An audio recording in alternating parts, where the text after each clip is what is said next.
अस्सलाम वालेकुम स्टूडेंट्स। बच्चे आज जो हम लोग पढ़ेंगे यूनिट नंबर 3 का हमारा टॉपिक है वो Newton second law of motion है। ये मतलब अगर देखा जाए ये लेक्चर नंबर 16 बनता है। अच्छा, इस Newton second law of motion की स्टेटमेंट में और इसे मैं पहले समझाने से पहले इसे कुछ आप लोगों को कुछ एग्जाम्पल से डेली लाइफ से रिलेटेड हम लोग उसे डिस्कस कर लेते हैं ताकि हमें आगे इसे समझने में आसानी हो। देखिए, अगर बिलफर्ज हम लोगों ने गाड़ी को धक्का दे रहे हैं, अगर हमारे पास एक बंदा है, एक बंदा गाड़ी को धक्का दे रहा है, मतलब एक बंदे की फोर्स अप्लाई हो रही है और गाड़ी को पुश कर रहा है, तो आपको देखेंगे गाड़ी की जो चेंज वेलोसिटी आएगी, जो स्पीड होगी वो बहुत कम होगी। लेकिन अगर उसकी क्वांटिटी पीछे बंदे हैं उनकी क्वांटिटी बढ़ा ली है, नंबर जो पीपल्स हैं उनकी क्वांटिटी बढ़ा ली है, इसका मतलब है कि हमारे पास फोर्स ज़्यादा हो जाएगी। फोर्स ज़्यादा होने के साथ आप खुद देखेंगे कि गाड़ी की मूवमेंट ज़्यादा हो जाएगी। गाड़ी की मूवमेंट ज़्यादा हो जाएगी, इसका मतलब उसके अंदर एक्सेलरेशन भी ज़्यादा पैदा होगी।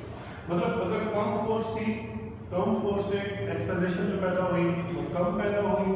जब हम ज़्यादा बंदे होंगे, ज़्यादा बंदे होने की वजह से फोर्स ज़्यादा होगी, ज़्यादा फोर्स होने की वजह से हमारे पास क्या होगी, गाड़ी के अंदर जो एक्सेलरेशन पैदा हुई वो भी ज़्यादा होगी। तो हम लोग ये देखते हैं कि एक्सेलरेशन का और फोर्स का आपस में जो रिलेशन है वो डायरेक्टली है। मतलब अगर हम लोग यहाँ पर देखेंगे, जिसका हम लोगों ने पहले डिस्कस किया, यहाँ पर फोर्स थोड़ी थी तो एक्सेलरेशन भी थोड़ी थी। अगर फोर्स ज़्यादा थी एक्सेलरेशन भी बढ़ गई। एक्सेलरेशन और फोर्स एक दूसरे के डायरेक्टली प्रोपोर्शनल। इसके बाद हम लोग एक नेक्स्ट केस को डिस्कस करते हैं। अगर हम लोग यूँ करें कि जो फोर्स है, जो नंबर ऑफ पीपल है उन्हें कांस्टेंट रख लिया जाए, उन्हें एक मुस्तकिल कर लेते हैं, फिक्स कर लेते हैं कि वो 4 लोग हैं जो कि धक्का लगा रहे हैं। अब अगर वही 4 लोग किसी गाड़ी के पीछे धक्का लगा रहे हैं तब आप लोग देखेंगे उसके अंदर एक्सेलरेशन, गाड़ी के अंदर एक्सेलरेशन कितनी होगी।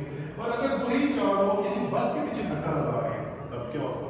आप लोग ये देखेंगे जब वही 4 लोग गाड़ी को धक्का लगा रहे हैं तो गाड़ी की जो वेलोसिटी है, गाड़ी के अंदर एक्सेलरेशन पैदा हुई वो ज़्यादा होगी। लेकिन अगर वही 4 लोग जब बस के पीछे धक्का लगाने लगे तो उसके अंदर एक्सेलरेशन बहुत कम पैदा हुई। इसका मतलब क्या हो गया कि अगर किसी भी ऑब्जेक्ट का मैस बढ़ाएंगे, किसी भी ऑब्जेक्ट का मैस बढ़ाते हैं तो अगर हम लोग फोर्स को कांस्टेंट कर देते हैं तो उसके अंदर एक्सेलरेशन जो है वो कम पैदा होगी। अगर मैस बढ़ाएंगे एक्सेलरेशन कम पैदा होगी, अगर मैस कम करेंगे तो एक्सेलरेशन ज़्यादा पैदा होगी। ये हमारे पास एक इसका जो एक्सेलरेशन का और मैस का जो अगर एक रिलेशन बनाया जाए ये एक यूनिवर्सली फॉर्म में बनता है। अगर हम लोग मैस बढ़ा रहे थे एक्सेलरेशन कम हो रहा था, लेकिन मैस मैंने बस की फॉर्म में बढ़ा दिया तो एक्सेलरेशन कम पैदा हुई। जब मैस को कम कर दिया एक्सेलरेशन ज़्यादा पैदा होगी। तो इसका जो रिलेशन है एक्सेलरेशन और मैस के लिए यूनिवर्सली है। अगर हम लोग इस इक्वेशन को और इस इक्वेशन को जो एक्सेलरेशन है डायरेक्टली प्रोपोर्शनल है फोर्स के और एक्सेलरेशन जो इनवर्सली प्रोपोर्शनल है मैस के, इन दोनों रिलेशंस को इकट्ठा करके हमारे पास एक रिलेशन बन जाती है कि एक्सेलरेशन जो है वो डायरेक्टली प्रोपोर्शनल है फोर्स पर, इनवर्सली प्रोपोर्शनल है मैस के। अगर हम मैस से डिवाइड और ऊपर जाके एक्सेलरेशन का मल्टीप्लाई हो जाएगा तो यूं बन जाएगा जो है F इज डायरेक्टली प्रोपोर्शनल है ma के। जब हम लोग प्रोपोर्शनलिटी का साइन खत्म करते हैं इसकी जगह कोई कांस्टेंट लेकर आएंगे तो इसकी जगह हम लोग इज इक्वल टू लगा दिया और एक कांस्टेंट अप्लाई किया जो है k। यहाँ पर हम लोग k की वैल्यू 1 पुट करते हैं। सवाल ये पैदा होता है कि k की वैल्यू 1 कैसे आई, इसे मैंने यहाँ पर इसे डिस्कस किया है। क्योंकि ये देखें कि मैंने जिस तरह ये बताया कि F is equal to k ma। अब k की वैल्यू अगर हम लोग फाइंड आउट करना चाहते हैं ma यहाँ पर मल्टीप्लाई हो रहा है, नीचे जाके फोर्स के नीचे डिवाइड हो जाएगा तो F ओवर ma आ जाएगा। हमें मालूम है कि ma ऑलरेडी फोर्स के बराबर होता है, इसलिए अगर मैं फोर्स लेकर अगर फोर्स से कैंसिल हो गया तो हमारे पास k की वैल्यू 1 आ गई। तो हम लोगों ने यहाँ पर जो k की वैल्यू जब 1 पुट की तो हमारे पास यही रिलेशन बन गया जो यहाँ पर मैंने इसे पुट भी किया था F इक्वल टू ma। ठीक है, ये हमारे पास जो है वो फोर्स की रिलेशन आ गई, फोर्स और मैस की और एक्सेलरेशन की अपने रिलेशन आ गए। और अगर आप लोग देखेंगे इसी रिलेशन की मदद से हम लोग न्यूटन की जो हमारे पास ऐसा यूनिट होता है उसकी हम डेफिनेशन भी ड्राइव कर सकते हैं। देखिए फोर्स 1 न्यूटन कब होगी जब हमारे पास मैस 1 kg किसी की बॉडी जिस बॉडी में एक्सेलरेशन या फोर्स अप्लाई हो रही है उसका मैस 1 kg होगा और उसके अंदर एक्सेलरेशन पैदा हो रही है वो 1 मीटर पर सेकंड स्क्वायर पे पैदा हो रही है। तो हम लोग ये कहेंगे कि इसके अंदर फोर्स जो है वो 1 न्यूटन है। जिस तरह कि मैंने आपको ये बताया कि एक्सेलरेशन डायरेक्टली प्रोपोर्शनल है फोर्स के, एक्सेलरेशन इनवर्सली प्रोपोर्शनल है मैस के। इसी के मुताबिक न्यूटन ने एक लॉ दे दिया, वो लॉ मैंने यहाँ पर लिखा हुआ है। पहले net force act for body, जब कोई भी फोर्स किसी भी नेट फोर्स लगाई जाती है किसी बॉडी पर तो उसके अंदर एक्सेलरेशन पैदा होती है। और वो क्या होती है in the direction of net force के, जिस डायरेक्शन के अंदर हम लोग फोर्स अप्लाई करते हैं उसी डायरेक्शन के अंदर एक्सेलरेशन पैदा होती है। अब the magnitude of this acceleration is directly proportional to the net force. The magnitude of this acceleration is directly proportional to the net force. ठीक है, and acting on the body and inversely proportional to its mass. और acceleration की velocity proportional किसके है, मास है। ये इसी relation के मुताबिक उन्होंने इसकी एक डेफिनेशन जो है वो ड्राइव कर दी है। ठीक है, ये आप लोगों के पास न्यूटन सेकंड लॉ आ गया। उसके बाद हम लोग अगर एग्जांपल नंबर 3.1 देखते हैं तो इसकी स्टेटमेंट देखेंगे हम लोग पहले।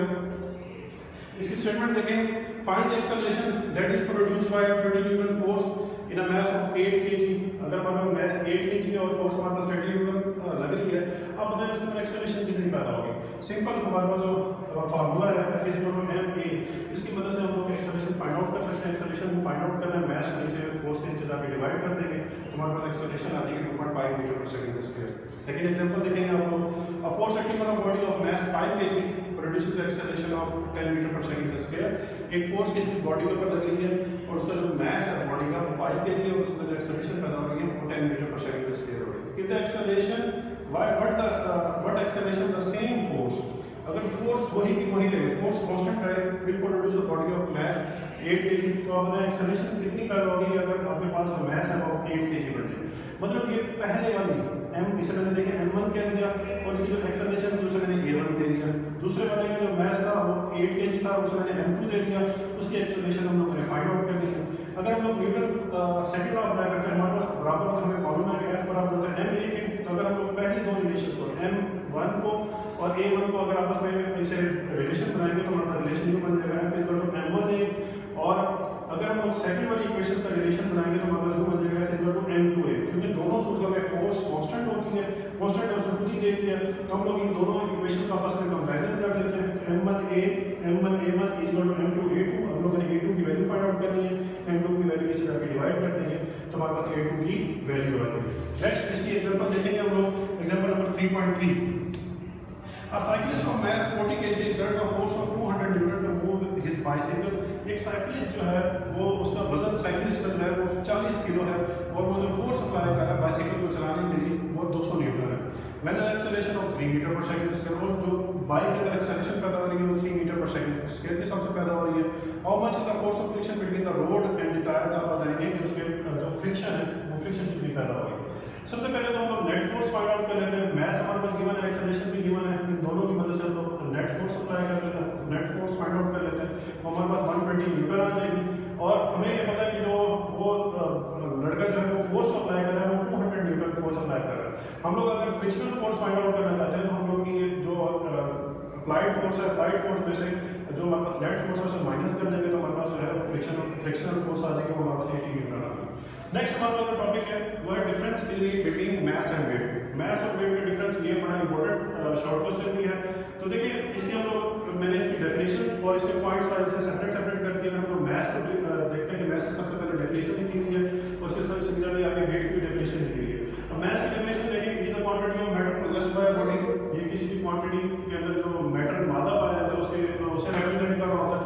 और वेट क्या, weight the force between the earth attached to body centre, weight वो वाली फोर्स है जो उसके ऑब्जेक्ट को अपने सेंटर की तरफ खींच रही है। नेक्स्ट अगर देखा जाए इसमें कंपैरिजन देखा जाए, मास स्केलर क्वांटिटी है और वेट जो है वो वेक्टर क्वांटिटी है। अगर मास का एसआई यूनिट देखा जाए तो वो केजी होता है, अगर हम लोग वेट का एसआई यूनिट निकालते हैं तो न्यूटन होता है। अगर हम लोग मास को मेजर करना चाहते हैं तो हम लोग इसे बीम बैलेंस की मदद से इजीली मेजर कर सकते हैं। सिमिलरली अगर हम लोगों ने वेट को मेजर करना तो उसके लिए हमें स्प्रिंग बैलेंस यूज करना पड़ेगा। अगर हम लोग मास की वैल्यू देखते हैं, इसकी मास की वैल्यू कांस्टेंट रहती है, जहां मर्जी चले जाएंगे इसकी वैल्यू चेंज नहीं होती। लेकिन अगर हम लोग वेट की वैल्यू देखते हैं तो इसकी वैल्यू जो है हाइट के हिसाब से चेंज होती है। मालूम है W बराबर होता है mg के, g की वैल्यू चेंज होती है तो उसके साथ साथ हमारे पास वेट की वैल्यू भी चेंज होगी। होप कि आपको सारे टॉपिक्स क्लियर हो गए, आप लोगों ने इन सबको नीट रजिस्टर पेपर में लिखना है और इन्हें प्रिपेयर भी करना है और साथ साथ याद भी करना है। अपना भी अपने पेरेंट्स का भी ख्याल रखिएगा। अल्लाह हाफिज़।